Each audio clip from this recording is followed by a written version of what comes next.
Salut les filles, j'espère que vous allez bien. Alors je vous dis salut les filles aujourd'hui parce qu'on va parler dans cette vidéo de symptothermie et du coup je pense que ça va intéresser beaucoup plus les filles que les garçons.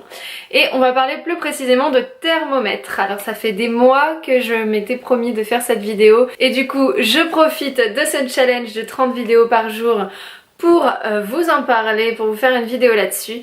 J'ai eu plusieurs fois, donc comme vous le savez si vous suivez mon blog et mon Instagram etc, je vous mets les liens en barre d'infos bien sûr, je parle beaucoup de symptothermie, donc qui est mon moyen de contraception depuis maintenant plus de 3 ans, donc n'hésitez pas à aller voir, j'ai fait déjà plusieurs vidéos là-dessus sur ma chaîne.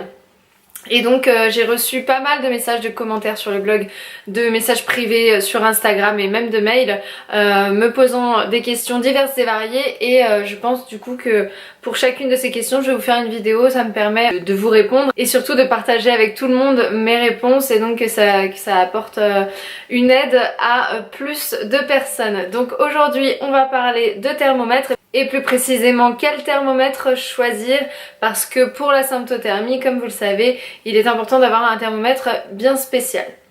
Alors la première chose et qui est la plus importante et qui est vraiment le critère qu'il faut prendre en compte pour votre thermomètre et qui doit être à double décimale. Alors à double décimale, qu'est-ce que c'est? C'est 2 chiffres après la virgule et ce genre de thermomètre ne se trouve pas partout et c'est d'ailleurs même difficile d'en trouver. Pour la petite anecdote, une fois j'étais partie en week-end, j'avais oublié mon thermomètre et du coup je m'en suis rendu compte une fois arrivée à la gare. J'ai cherché dans toutes les pharmacies du coin si elles en avaient et aucune n'en avait et même les pharmaciennes n'étaient pas au courant de ce que c'était pour la plupart. Donc la preuve que c'est très dur à trouver. Donc déjà un thermomètre à double décimale. Après pour la prise de la température, le reste ça va être vraiment du confort. Donc comme on sait qu'il faut prendre la température le matin, si vous voulez un thermomètre qui fait des bip bip mais pas trop pour qu'il réveille pas votre conjoint le matin, enfin voilà, il y a plein de choses. Un thermomètre éclairé ou non, ça c'est à vous de décider. Moi personnellement j'ai pas envie que ça m'éclate les yeux dès le matin, du coup j'ouvre même pas les yeux en fait. Je prends mon thermomètre, je le mets dans la bouche, j'attends qu'il bip, je le rééteins, en général je me rendors. Donc voilà, après moi ce que je trouve bien aussi c'est d'avoir un thermomètre avec un embout assez flexible. Ça permet, surtout quand vous faites une prise buccale, ça permet que ce soit tout simplement plus confortable pour vous. Alors personnellement quand j'ai commencé la symptothermie, j'utilisais le thermomètre Cyclotest Lady, je vous mets le petit lien Amazon en barre d'infos, donc il arrive très rapidement si vous l'achetez sur Amazon.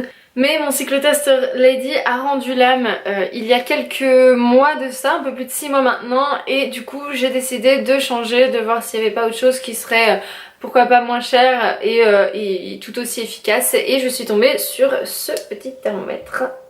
Donc comme je le disais, il a 2 chiffres après la virgule.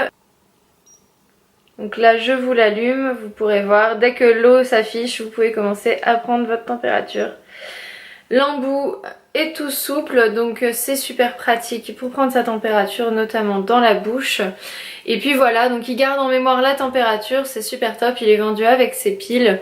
Donc voilà, pour moi le plus important vraiment c'est qu'il garde en mémoire. En fait vous l'éteignez et dès que vous le rallumez vous retombez sur la même température que celle que vous venez de prendre. Et pour moi c'est le plus important parce que le matin je me réveille, je prends ma tempé, je me rendors direct.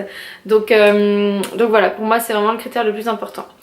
Donc voilà, si vous cherchez un thermomètre pour la symptothermie, c'est vraiment celui que je conseille, que j'utilise depuis plus de 6 mois maintenant et qui me convient très bien, qui coûte un petit peu moins cher que le Cyclotest Lady.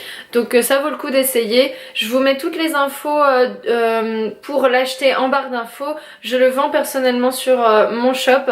Il vous sera envoyé par mes soins et les frais de port sont gratuits. L'envoi est rapide, n'hésitez pas à aller sur le lien, faire un petit tour. Si vous cherchez un thermomètre, c'est celui-ci qu'il faut. Voilà, donc le critère le plus important c'est vraiment les 2 chiffres après la virgule. Après vous pouvez prendre ce que vous voulez. Ce que je vous conseille, un des 2 que je vous ai conseillé ou un autre si vous en trouvez, il n'y a vraiment aucun souci.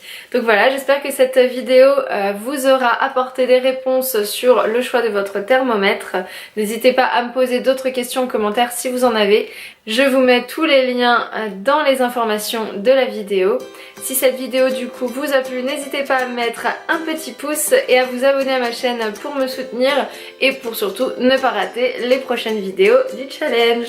D'ici là, je vous souhaite une très bonne journée comme d'habitude. J'espère que vous vous portez bien. Je vous fais plein de bisous et je vous dis à demain pour la prochaine vidéo.